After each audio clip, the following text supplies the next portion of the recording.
Can I reprogram my key fob myself after a battery replacement? Hello and welcome to this guide on reprogramming your key fob.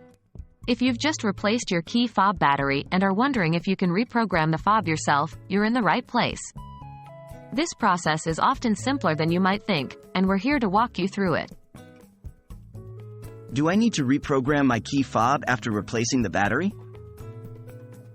First things first, let's address a common misconception.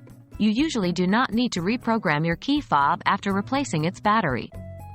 The reprogramming is required when the fob is not working correctly or when you get a new fob. However, there can be exceptions, depending on your car make and model.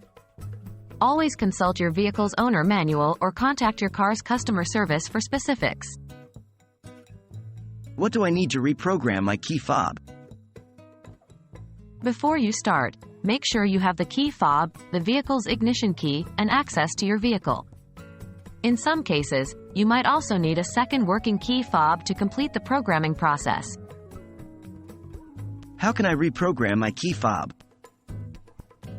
This process varies depending on the vehicle make and model, but here's a general approach. 1. Get inside your vehicle and close all the doors. 2.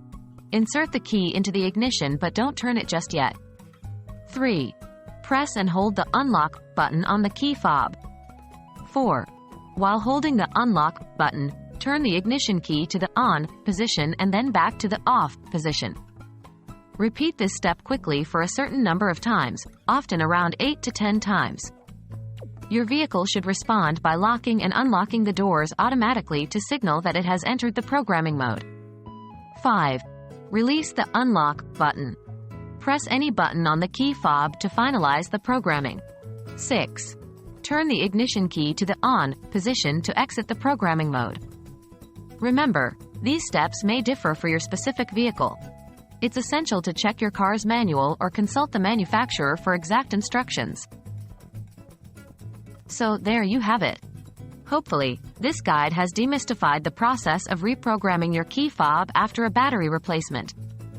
If you have any trouble along the way, don't hesitate to reach out to a professional for help. Remember, every vehicle is different, and it's always best to consult your car's manual or the manufacturer for the most accurate information. Good luck, and happy driving!